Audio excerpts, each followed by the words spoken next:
Madam வணக்கம் madam. வணக்கம் sir. Madam இப்போ இன்னைக்கு ரொம்ப பரபரப்பா பேசப்பட்டுக்கிட்டு இருக்கு பைசன் திரைப்படம் வந்து. ஸோ அது வந்து பாத்தீங்கன்னா தென் மாவட்ட கதைக்களத்தை பேஸ் பண்ணி படம் வந்து வந்திருக்கு. ஸோ அதுலேயும் வந்து பாத்தீங்கன்னா இப்போ நீங்களும் தென் மாவட்டத்தை சேர்ந்தவங்க. ஸோ அதோட கதைக்களம் வந்து அமைக்கப்பட்டிருக்கிறது வந்து எப்படி உங்களுடைய பார்வைக்கு எப்படி இருக்கு நீங்க கொஞ்சம் சொல்லுங்களேன்.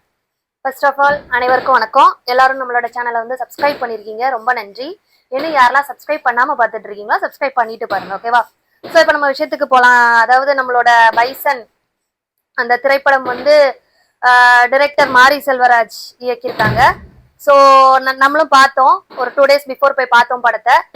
படத்துல வந்து எல்லா சீன்ஸும் அப்படியே ஒரு 2 கேஸ்ட பயங்கரமா, அது வந்து பார்த்தாலே தெரியுது அந்த 2 கேஸ்டும், அதாவது தேவேந்திர குலத்தவரும் நம்மளோட நாடார் குலத்தவரும் அப்படின்னு சொல்லி இது பண்ணிட்டு இருக்காங்க. 2 கேஸ்டுக்கு இடையில ஒரு இது அப்படின்னு சொல்லிட்டு.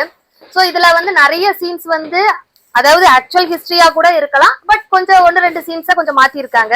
ஏன்னா அப்படியே எடுக்க முடியாதுல்ல. அதுல பாத்தீங்க அப்படின்னா கதைகளும் வந்து இப்போ, அதாவது ஒரு 2 பிரிவினருக்கு இடையே 25 வருஷமா ஒரு பகை இருக்கு. சோ அது வந்து தொடர்ந்து கொலைகள் நடந்துகிட்டே வருது. இப்போ சுமார் ஒரு 2 வருட காலமாக அது வந்து அந்த களம் வந்து கொஞ்சம் அமைதியா இருக்கு.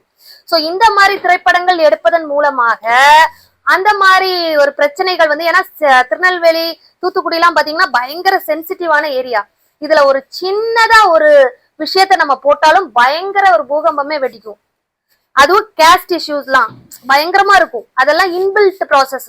இதான் மாடர்னைசேஷன் வந்தா கூட அவங்களுக்கு வந்து அது பிறப்பிலே ஊர்ன ஒரு விஷயம். இத வந்து நீங்க கிண்டி கிளறி பழசெல்லாம் எடுக்கும் போது நிறையவங்களுக்கு பார்க்க நல்லா இருக்கும். அவங்க வரலாறு பார்க்கும்போது எல்லாத்துக்குமே நல்லா தான் இருக்கும். நம்மளோட மூதாதையர்களோட வரலாறு எல்லாம் பாக்குறோம் அப்படிங்கிற ஒரு தெளிவு வரும். ஆனா அந்த தெளிவே ஒரு பகையை உண்டு பண்ணிடக்கூடாதுன்னு சொல்றேன் நான். ஒரு நல்ல விதமா பார்த்தா பிரச்சனை இல்லை. ஆக்சுவலா இது ரொம்ப ஒன்றும் சென்சிட்டிவா இல்லை இந்த படம்லாம். ஃபார் எக்ஸாம்பிள் நம்ம பரையரும் பெருமெல்லாம் கொஞ்சம் இன்டெப்தா போயிருந்தாங்க, இது வந்து லைட்டா டச் பண்ணி விட்டுருக்காங்க, அவ்வளவுதான். ஸோ இதுல பாத்தீங்க அப்படின்னா நம்ம ப்ராட் மைண்டட் பர்சன்ஸ்லாம் என்ன பண்ணுவோம், ஒரு படத்தை படமா பார்ப்போம். ஆனா நிறைய யங்ஸ்டர்ஸ் என்ன பண்ணுவாங்க, ஓ அப்போ இப்படி எல்லாம் இருந்ததோ, அப்போ இப்படி எல்லாம் நீங்க எங்களை பண்ணிருக்கீங்க, அப்போ நீங்க எங்களுக்கு சளைச்சவங்க இல்ல நாங்க உங்களுக்கு சளைச்சவங்க இல்ல, அப்படி இப்படின்னு தேவையில்லாம கான்ஃபிளிக்ட் வரும்னு சொல்றேன் நானு.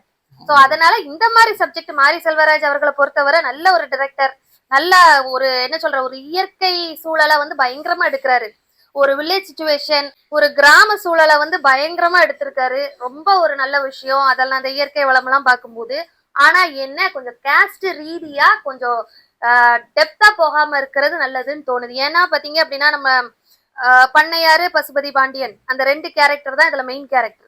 சோ இதுல பாத்தீங்கன்னா 25 ஆண்டு பகை. இப்போ ரீசெண்டா பாத்தீங்கன்னா அவரு தீபக் படுகொலை, அப்புறம் கண்ணன் நாடார் படுகொலை. அவர் கண்ணன்லாம் சரி, இவங்க வந்து இதுல எப்படி போர்ட்ரே பண்ணிருக்காங்க, ஒரு சமுதாயம் வந்து ரொம்ப, அதாவது ஒருத்தங்க வந்து ஒருத்தங்களை ரொம்ப தாக்குற மாதிரி காமிச்சிருக்காங்க. இவங்க வந்து அவங்களுக்கு அடிபணிஞ்சு இருக்கிற மாதிரி, இவங்க வந்து வழிய போய் வம்பெழுக்கிற மாதிரி காமிச்சிருக்காங்க. ஆனா ஆக்சுவலா நடந்த கதை எதுன்னு நமக்கு தெரியாது, நம்ம யாரும் நேர்ல இருந்து பாக்கல, ஓகேவா? சோ ஒரு திருநெல்வேலி போனா சொல்றேன், யாருக்கும் யாரும் சளைச்சவங்க கிடையாது. எல்லா கேஸ்டும், அதாவது தேவர், தேவேந்திர குல வேளாளர், அப்புறம் நாடார் சமுதாயம், அந்த 3 சமுதாயம் ஒரு 3 ஆங்கிள் இருப்பாங்க. இதுதான் 3 கேஸ்ட் தான் அங்க மெயின். சோ 3 பேரும் ஒருத்தருக்கு ஒருத்தர் மாத்தி மாத்தி அடிச்சுப்பாங்க. இதுல என்னன்னு பாத்தீங்கன்னா ஒவ்வொரு ஊருக்கும் ஒவ்வொரு பெல்ட் இருக்கும். அதாவது ஒவ்வொரு இடத்துல ஒவ்வொரு கேஸ்ட் ரீதியா இருப்பாங்க மக்கள். இப்போ இங்க சென்னை சிட்டில எல்லாம் கொஞ்சம் மிங்கிளா இருக்காங்கல்ல, அங்கெல்லாம் அப்படி கிடையாது. ஒரு ஊர்னா அந்த சமுதாயம் மட்டும்தான் இருக்கும். அடுத்த ஊரு அடுத்த சமுதாயம், அப்படி ஊர் வாரியா சமுதாயங்கள் பிரிஞ்சிருக்கும். அதுல வந்து இப்போ ஒருத்தன் அந்த சைடா போகும்போது வரும்போது ஏதாவது ஒரு பிரச்சனை, ஃபார் எக்ஸாம்பிள் ஒரு சின்ன பிள்ளைங்க போறாங்க, இவன் ஏதோ தண்ணி அடிச்சுட்டு அடுத்த ஊருக்காரன் அங்க போறான், மோதிட்டான் வச்சுட்டானா அது வந்து ஒரு கைகலப்பா மாறுது. வாய் தகராறு வந்து கைகலப்பா அசால்ட்டா மாறிடுவாங்க. அந்த கைகலப்பு வந்து இரு குடும்ப பிரச்சனையா மட்டும் இல்லாம இரு ஊர் பிரச்சனையா அங்க பார்க்கப்படுது. அதுதான் அதோட மெயின் கான்செப்ட், ஓகேவா? சோ இதனாலதான் பழைய காலத்துல வரலாறுல எல்லாம் பயங்கரமா பிரச்சனைகள் வருது. சோ இதுல வந்து இப்போ கவின் கொலை வழக்குல பாருங்க, சுர்ஜித் வந்து 2 பேரும் மாற்று சமுதாயம், அப்படிதானே? சோ இதுல வந்து கவினை வந்து வெட்டி கொலை பண்ணிருக்காரு. இதுவுமே அந்த பரையரும் பெருமாள் அந்த சீன்ஸ் எல்லாம் நிறைய வருது இதுல. ஏன்னா அவங்க வீட்டு பொண்ணை பாக்குறாங்க வைக்கிறாங்கன்னு சொல்லி அந்த மாதிரி இது வந்து இளைஞர்களோட மனசுல வந்து பதியப்படுது. அதனால இந்த மாதிரி வெட்டி கொண்டிருக்காப்ல. இதுலயுமே பாத்தீங்கன்னா இரு வேறுபட்ட ஒரு ஜாதி பிரிவினர். ஆனா இது ரெண்டுமே ஒரு குடும்ப பகை. மத்தபடி அவங்க இதுக்கு முன்னாடி அவங்களோட பரம்பரை பகை எல்லாம் எதுவுமே கிடையாது. ஜஸ்ட் ஒரு 2 ஃபேமிலி வந்து லவ் அஃபேர்ல இந்த மாதிரி பிரச்சனைகள் வந்து அது வந்து 2 குடும்ப பகை 2 ஜாதி ரீதியான பகையா பார்க்கப்படுது திருநெல்வேலியில. சோ இதுதான் இதுக்கு மெயின் கான்செப்ட். இத வந்து ஒரு நல்ல ஒரு மெச்சூர்டான மக்கள் எப்படி பார்க்கணும், நடந்தது எல்லாம் நடந்து போச்சு, தேவையில்லாத படங்களை வந்து மக்கள் மனசுல புகுத்த வேண்டாம் அப்படின்னு சொல்ல வரணும். அதாவது வரலாறு வந்து எப்படினாலும் தெரிஞ்சுக்கலாம் சார், நீங்க வந்து படம் எடுத்துதான் காமிக்கணும்னு கிடையாது. நீங்க நெட்ல போடுங்க, அவ்வளோ ஃபெசிலிட்டிஸ் இப்போ இருக்கு, புக் இருக்கு, நெட் இருக்கு, எல்லாமே இருக்கு. கூகுள்ல சர்ச் பண்ணாலே தெரிஞ்சிடும் அவங்கவுங்க வரலாறு என்னன்னு சொல்லிட்டு. ஸோ இதை வந்து நீங்க ஒரு படமா திரைக்கதையா எடுத்து அதுக்கு வந்து ஒரு உயிரோட்டம் கொடுத்து அதை வந்து அப்படி ஒரு ஆக்ரோஷமா மக்கள் மனசுல பதிய வைக்கிறது வந்து ஒரு தவறான செயல்னு ஒரு வழக்கறிஞரா நான் சொல்ல விரும்புறேன். மேடம் இப்போ இந்த இதுலயே வந்து பாத்தீங்கன்னா இவர் மனத்தி கணேசன் அவருடைய வளர்ச்சிக்கு வந்து நாடார் சமுதாயத்தை சேர்ந்த மிக முக்கியமான நபர்கள்லாம் அதுல வந்து கான்ட்ரிபியூட் ஆயிருக்காங்க அப்படிங்கிற மாதிரிதான் அவர் காமிச்சிருக்காரு. அதை இன்னும் அழுத்தமா காமிச்சிருக்கணுமோ அப்படிங்கிறது என்னுடைய கருத்து. எப்படி அப்படின்னா இவர் வந்து ஊருக்குள்ள விளையாண்டுகிட்டு இருக்காரு, ஊருக்குள்ள கபடி இதுல எல்லாம் விளையாண்டுகிட்டு இருக்காரு. ஸோ அதுல இருந்து கிளப்புக்கு போறாரு, கிளப்ல விளையாட போறாரு. கிளப்புங்கிறது உங்களுக்கு தெரியும், நிறைய அளவுல ஸ்பான்சர்ஷிப்பு, ப்ரோக்ராம் ஆர்கனைஸ்மெண்ட் எல்லாமே. இது வந்து ஒரு நல்ல ஒரு வசதி படைச்சவங்களால தான் நடத்த முடியும் அந்த கிளப்பு. அது வந்து வெங்கடேச பண்ணையார் கிளப் அப்படிங்கிற மாதிரி தான் காமிக்காரு. இதுல கதையில வந்து பாத்தீங்கன்னா கந்தசாமி பண்ணையார் அப்படிங்கிறது. ஸோ அதுல இருந்து பாத்தீங்கன்னா சன் பேப்பர் மில் அணி, அங்க வந்து தாளையத்து பேப்பர் மில் அணி அப்படிங்கிற மாதிரி சொல்றாங்க. சன் பேப்பர் மில் அணி, சன் பேப்பர் மில் அணியை பொறுத்த அளவுல டாக்டர் சிவந்தி ஆதித்தனார் அவர்கள், ஆதித்தனாரை பொறுத்தளவு உங்களுக்கே தெரியும், மிகப்பெரிய ஒரு கொடை வள்ளல். அவர் சமுதாயம் பார்த்து எந்த ஒரு கொடையும் பண்ண கிடையாது. இன்னைக்கும் திருநெல்வேலி மாவட்டத்துல வந்து திருநெல்வேலி, தூத்துக்குடி, கன்னியாகுமரி இந்த மாவட்டத்திலலாம் வந்து பாத்தீங்கன்னா எல்லா சமுதாயத்துக்கும் கல்யாண மண்டபமா இருக்கட்டும், கோயிலா இருக்கட்டும், எல்லாமே கட்டி கொடுத்ததுல ஒரு மிக முக்கிய நபர் வந்து டாக்டர் சிவந்தி ஆதித்தனார் அவர்கள். அதுல வந்து மாற்று கருத்தே கிடையாது.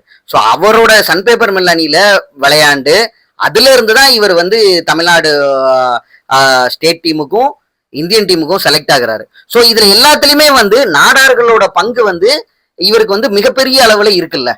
ஸோ அதை வந்து ரீசெண்டா அவர் கொடுத்த பேட்டியிலே சொல்லியிருக்காரு, சன் பேப்பர் மில்ல விளையாண்ட டாக்டர் சிவந்தாயத்தன் அவர்கள் ஹெல்ப் பண்ணாரு, இதெல்லாம் நான் இந்த அளவுக்கு கடந்து வந்திருக்கேன் அப்படிங்கிற மாதிரி. ஸோ ஆனா இதுல வந்து இன்னும் அழுத்தமா அதை சொல்லியிருக்கணுங்கிறது என்னுடைய கருத்து. உங்களுடைய பார்வை என்ன மேடம்? ஆமா, அந்த தேங்க்ஸ் கார்ட்ல எல்லாம் அது வந்து போட்ட மாதிரி இல்லையே அந்த அளவு. சோ அதெல்லாம் போட்டிருக்கணும், இவங்களுக்கு எல்லாம் நன்றி அப்படின்னு சொல்லி தெரிவிச்சிருக்கலாம். கொஞ்சம் அழுத்தமா மக்கள் மனசுல பதிய வச்சிருக்கலாம். நான் என்ன சொல்ல வரேன், நீங்க ஒரு கான்செப்ட் எடுக்கிறீங்கன்னா அதுல வந்து எண்டிங் தான் முக்கியம். அந்த பினிஷிங் டச்சை வந்து நீங்க மக்களுக்கு ப்ராப்பரா கொடுக்கணும்னு நான் சொல்றேன். அந்த பினிஷிங் டச்ல 2 பேரும் சேர்ற மாதிரியோ இல்லைன்னா இரு தரப்பினரும் ஒருத்தருக்கு ஒருத்தர் உதவி செய்யற மாதிரி நீங்க காமிச்சிருந்தீங்கன்னா மக்கள் மனசுல ஒரு கன்க்ளூஷன் வந்திருக்கும். என்னதான் அடிச்சுக்கிட்டாலும் பகிச்சுக்கிட்டாலும் மனுஷங்கிற ஒரு இதுல அவங்கவுங்க திறமையா மத்தவங்க என்கரேஜ் பண்றாங்க அப்படிங்கிற ஒரு கான்செப்ட் வந்திருக்கும். சோ அதை கொஞ்சம் அழுத்தி சொல்லியிருக்கலாம். மத்தபடி கொஞ்சம் இந்த மாதிரி, அதாவது அவர் மாரி செல்வராஜ் பொறுத்தவரை இந்த மாதிரி தான் பயங்கரமா எடுக்கிறாரு. சோ உங்களோட வரலாறை எடுக்கிறது தப்பு இல்ல, அது எல்லாத்துக்கும் உரிமை இருக்கு. ஆனா உங்களோட வரலாறு மத்தவங்களோட வரலாறை பாதிக்காத அளவு எடுக்கணும்னு நான் சொல்றேன். ஏன்னா எல்லாத்துக்கும் வரலாறு இருக்கு, எல்லா மக்களுக்கும் இருக்கு, எல்லா பிரிவினருக்கும் இருக்கு. அவங்கவுங்க வரலாறு அவங்கவுங்களுக்கு முக்கியம். சோ அதை வந்து மக்கள் மனசுல நீங்க பதிய வைக்கும் போது கொஞ்சம் தெளிவா, அதாவது உண்மை விஷயங்களை வந்து ரொம்ப ஆக்ரோஷமா பண்ண வேண்டாம் நான் சொல்ல வரேன். சார் ஆக்சுவலா நம்மளோட அவங்க வெங்கடேச பண்ணையார வந்து எப்படி போர்ட்ரே பண்ணிருக்காங்க இதுல என்கவுண்டர்ல, அதுவும் பசுபதி பாண்டியன் இறந்ததுக்கு அப்புறம் என்கவுண்டர் போட்டாங்கன்னு இந்த படத்துல வருது. ஆனா ஆக்சுவலா ஹிஸ்டரியில என்ன இருக்கு பாத்தீங்கன்னா, பசுபதி பாண்டியன் அவர்கள் வந்து 2012 தான் கொல்லப்பட்டாரு. வெங்கடேச பண்ணையார் அவர்கள் வந்து 2003லயே என்கவுண்டர் போடப்பட்டாங்க. சோ அதனால இது வந்து முன்னுக்கு பின் முரணா இருக்கு. இதுவே ஒரு வரலாற்று பிழை இந்த படம். சோ அத வந்து நீங்க எப்படி ட்ரூ ஸ்டோரின்னு மக்களுக்கு வந்து இன்ஜெக்ட் பண்ண முடியும்? அப்போ வரலாறு நீங்க தப்பா தானே ப்ரொஜெக்ட் பண்றீங்க. அப்போ மக்கள் மனசுல எப்படி இருக்கும்? ஆக்சுவலா இந்த படத்துல அவரை கொன்னனால இவரை என்கவுண்டர் போட்டாங்க அந்த மாதிரி இதுல வருது. சோ ஆக்சுவலா நடந்த கான்செப்ட் என்ன, அது வந்து வேற ஒரு சூழ்ச்சி மூலமா அவங்கள வந்து என்கவுண்டர் போட்டாங்க. அது வந்து ஒரு பொலிட்டிக்கல் இஷ்யூ. அதெல்லாம் கொஞ்சம் இன்டெப்தா போகணும்னா நிறைய கதை இருக்குதுல. சோ ஆனா இதுல நீங்க படத்துல எப்படி போர்ட்ரே பண்றீங்க? அப்போ வரலாறையே முன்னுக்கு பின் நீங்க முரணா வச்சிருக்கீங்க இந்த படத்துல. அப்போ ஒரு வரலாற்று பிழையான இந்த படத்தை நீங்க மக்கள் மனசுல எப்படி நீங்க பதிய வைக்கிறீங்க? அப்ப வரலாறு நீங்க தப்பா தானே பதிய வைக்கிறீங்க. இல்ல மேடம், இப்போ என்னுடைய கருத்து என்னன்னா, இது வந்து பேஸ்ட் ஆன் மனத்தி கணேசனோட வாழ்க்கை வரலாறு, பேஸ்ட் ஆன் ட்ரூ ஸ்டோரின்னு தான் இருக்கு, கரெக்ட்டுங்களா? ஆமா. சோ அதுல வந்து ட்ரூ ஸ்டோரியில எப்படி இதை வந்து சொல்ல முடியும்? அப்போ உண்மையிலேயே வந்து இவங்க காமிச்ச 2 கேரக்டர் வந்து வெங்கடேச பண்ணையார், பசுபதி பாண்டியன் இல்லையா? அது எப்படி சார் அவங்களோட சிம்பிள்ஸ் எல்லாம் கரெக்டா போர்ட்ரே பண்ணுது. சின்ன பச்சை குழந்தைக்கு கூட பார்த்தா தெரியும் பசுபதி பாண்டியன் அவர்களும் வெங்கடேச பண்ணையார் அவர்களும் தான் மெயின் கேரக்டர் இதுலன்னு. ஃபார் எக்ஸாம்பிள் நம்மளோட பண்ணையார் அவர்கள் வந்து ஓம் டாலர் வந்து போட்டிருப்பாரு, அதை அப்படியே ப்ரொஜெக்ட் பண்றாங்களே. அதே மாதிரி அவங்களோட கொடி காம்பினேஷன் எல்லாம், அவங்களோட ட்ரெஸ்ஸிங் சென்ஸ் எல்லாமே பக்காவா இருக்கு. அப்ப எப்படி நம்ம இது பண்ண முடியும்? பட் ஆனா அப்போ இதுல வந்து அவரு தப்பு பண்ண மாதிரி தானே அர்த்தம். இது வந்து ஒரு வரலாற்று பிள்ளையா பண்ணிருக்காரு படத்துல. அதை யாருமே கண்டுக்க மாட்டேங்காங்க. எல்லாருக்கும் இப்ப பொதுவா ஜாதி ரீதியா எடுத்துட்டான்னு எல்லாரும் கோஷம் போடுறாங்க. இந்த படத்துல ஒரு வரலாற்று பிள்ளை இருக்கு, அதை ஏன் யாரும் பார்க்க மாட்டேங்க? அப்ப வரலாறை வந்து தப்பா இவர் ப்ரொஜெக்ட் பண்றாரா? அதான் என்னோட கேள்வி. அதாவது இந்த கதையில பாத்தீங்க அப்படின்னா இருவேறு கேரக்டர்ஸ் இருக்கு. இதுல வந்து ஒரு பிரிவினரை மட்டும் இவங்க கொஞ்சம் இது பண்ணிருக்காங்க, வலிய வம்பு இழுக்கிற மாதிரி, அந்த மாதிரி ஓவர் டாமினேட் பண்ற மாதிரி. அதுல ஆக்சுவலா பாத்தீங்க அப்படின்னா திருநெல்வேலி தூத்துக்குடி சைட்ல 3 கேஸ்ட் இருக்கு. 3 தரம் ஒருத்தங்களுக்கு ஒருத்தங்க சலைச்சவங்க கிடையாது. திருநெல்வேலி போனா நான் சொல்றேன், எல்லா சண்டைகளுக்கும் எல்லா கேஸ்ட்லயும் ஆட்கள் இருக்கு. ஒருத்தங்களுக்கு ஒருத்தங்க சலைச்சவங்க கிடையாது. அது மட்டும் இல்ல, எல்லாருமே சண்டைகளை விரும்புறது கிடையாது. ஃபார் எக்ஸாம்பிள் நம்மளோட சமுதாய தலைவர்கள் நிறைய பேர் ஒற்றுமையா தான் இருக்காங்க திருநெல்வேலியில. இன்னும் பாருங்க, நம்ம ஜான் பாண்டியன் அண்ணன் எல்லாம் அவங்க கூட எல்லாம் நாடார் சமுதாயத்திலயும் சரி, தேவர் குல சமுதாயத்திலயும் சரி, எல்லாருமே இணக்கமா தான் இருக்காங்க. ஆனா அந்த அவங்க கூட உள்ள 1-2 பேர் செய்யற தவறுகளால சாதா மக்கள் பிரச்சனைகள் வந்து அது வந்து கம்யூனிட்டி பேஸ்ல பார்க்கப்படுது, கேஸ்ட் ரீதியா பிரிக்கப்படுது. சோ தலைவர்கள் எல்லாம் ஒற்றுமையா தான் இருக்காங்க. இந்த மாதிரி சில்லறத்தனமா தேவையில்லாம ட்ரிகர் பண்ணி அது வந்து ஒரு ஹாட் ஸ்பாட். அது வந்து பாத்தீங்க அப்படின்னா ரொம்ப சென்சிட்டிவான ஏரியா. இந்த மாதிரி இப்போ பாரஞ்சித் பின்னாடி மாரி செல்வராஜ் அவர்களும் இது மூலமா மக்கள் மனசுல வெஞ்சன்ஸ் இது பண்ணி எதுவும் கலவரம் எதுவும் உண்டு பண்ணணுங்கிற ஒரு பேக்ரவுண்ட் செட்டிங் இருக்கா அவங்களுக்கு அப்படிங்கிற ஒரு கான்செப்ட்லயே நம்ம பார்க்கணும் இதை. ஏன்னா அதாவது கதை காலத்துல வந்து நிறைய கேரக்டர்ஸ் போட்டிருக்காங்க. இது வந்து முன்னாடி வந்து முக்காவாசி எல்லா கேஸ்டுமே ஆங்கிலேயருக்கு அடிமையா தான் இருந்தாங்க. அந்த சுதந்திரம் கிடைச்ச நாளையில இருந்து எல்லாரும் அவங்கவுங்க தனி பிரிவுகள்ல அவங்கவுங்க கெத்தாதான் இருந்தாங்க. ஆனா என்ன, ஒருத்தங்களுக்கு வந்த வாய் தகராறு கை கலப்புல மாறி இருவேறுபட்ட ஜாதிகளுக்கிடையே பிரச்சனையா வந்தது. இதுல பாத்தீங்கன்னா இப்போ ஒரு சுமார் 10 வருட காலமாக நீங்க ஏதாவது ஒரு கொலை வழக்கு கேள்விப்பட்டிருக்கீங்க? இப்ப ரீசெண்டா நம்ம கவின் கொலை வழக்கு நடந்திருக்கு. இதுக்கு முன்னாடி 10 வருஷமா ஏதாவது ஒரு ஆணவ படுகொலை ஜாதி ரீதியா ஏதாவது பண்ணி கேள்விப்பட்டிருக்கோமா? திருநெல்வேலி மாவட்டத்துல பெருசா ஒண்ணும் பேசப்படல. அந்த மாதிரி எல்லாம் கிடையாது. எல்லாம் ஒண்ணுக்கு ஒண்ணு இணக்கமா தான் இருக்காங்க. என்ன சொல்றது, மாற்று சாதியினரை கல்யாணம் பண்றாங்க, கலப்பு திருமணங்கள் எல்லாம் நடக்குது, எல்லாம் கரெக்டா தான் ஆயிட்டு வருது. இந்த மாதிரி பிரச்சனைகள் வந்து கிரியேட் பண்றது மூலமா தான் மக்கள் மனசுல ட்ரிகர் ஆகுதுன்னு நான் சொல்ல வரேன். சோ அதனால தயவு செய்து இந்த மாதிரி படங்கள் எடுக்கிறத கொஞ்சம் தவிர்க்கணும்னு நான் சொல்ல வரேன். இல்ல, இந்த மாதிரி படங்கள் வந்து மேடம் இப்போ வந்து இவர் வந்து மாரி செல்வராஜ் வந்து அவருடைய வலிகளையும் உணர்வுகளையும் கடத்தியிருக்காரு இந்த படத்துல அப்படின்னு நம்ம சொல்றாங்க. ஆனா வந்து என்னன்னா, என்னுடைய கருத்து என்ன அப்படின்னா, நீங்க வந்து சொல்லியிருக்கீங்க வச்சிருக்கீங்க, அது கரெக்ட், ஓகே. அது உண்மையிலேயே அவர் பாதிக்கப்பட்ட நிலைமையில இருக்கும்போது இப்ப நம்மளா இருந்தாலும் சில விஷயங்களெல்லாம் பாதிக்கப்பட்டோம்னா அதை வந்து நம்ம கடத்தணும் அப்படின்னு நினைப்போம், அது ரைட்டு. ஆனா திருநெல்வேலி மாவட்டத்தை பொறுத்தளவுல நீங்க அதுக்கு தான் கதைக்களமா எடுக்கிறீங்க. அதை கதைக்களமா எடுக்கும் போதே எதை வச்சு எடுப்பீங்க? ஜாதிய ரீதியா தான் எடுக்கிறீங்க. அப்ப அந்த ஜாதிய ரீதியா எடுக்கும் போது என்ன ஆகுதுன்னா, இது வந்து திரும்ப திரும்ப திரும்ப திரும்ப ட்ரிகர் பண்ணப்பட்டுக்கிட்டே இருக்குதா? இது வந்து திருநெல்வேலி மாவட்டம் வந்து ஹீட்டாவே வச்சுக்கணும் அப்படிங்கறது யாரும் விரும்புறாங்க? மாவட்டத்தை மட்டும் சொல்லாதீங்க. திருநெல்வேலி மாவட்டத்துல சப்ஜெக்ட் எடுக்கப்பட்டிருக்கு. ஆனா அந்த கேஸ்ட் ரீதியா மக்கள் எல்லா இடமும் இருக்காங்க. ரீசெண்டா நான் இப்போ சொல்றேன், 2 days பிஃபோர் நாங்க தியேட்டர் போயிருந்தோம். அப்போ இந்த மாதிரி காட்சிகள்லாம் வருது. அப்போ ஒரு குரூப் வந்து ஒருத்தங்க வந்து அடிக்கும் போது விசில் அடிக்குது, இன்னொரு குரூப் இன்னொருத்தங்க அடிக்கும் போது விசில் அடிக்குது. தியேட்டருக்குள்ளேயே மோதல் ஏற்பட்டிருக்குமே சார், கொஞ்சம்னா தியேட்டருக்குள்ளேயே கலவரம் வந்திருக்கும். சோ அன்னைக்கு ரொம்ப எனக்கு ஷாக்கிங்கா இருந்தது. மத்த எந்த படத்துக்கும் இந்த மாதிரி இரு தரப்பினரா பிரியல. காமனா ஒரு சோசியல் ப்ராப்ளமா வந்து பாக்குறோம், அழுகுறோம், சென்டிமெண்ட் சீன்ஸ் எல்லாம் வருது, அழுது புலம்பி எல்லாரும் கண்ணீர் வடிச்சிட்டு வர்றதா பாத்திருக்கோம்.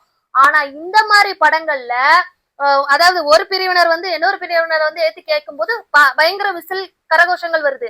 அதே மாதிரி இன்னொரு பிரிவினர் வந்து அவங்களை அடிக்கும் போது ஆப்போனன்ட் பார்ட்டி வந்து இந்த மாதிரி பண்றாங்க. அப்போ ஒரு தியேட்டருக்குள்ளேயே அந்த அளவு ஒரு கலவரம் வர வாய்ப்புகள் இருக்கும் போது மக்கள் மனசுல வெளியில அந்த மாதிரி விஷயங்கள் வந்து நடக்காதா?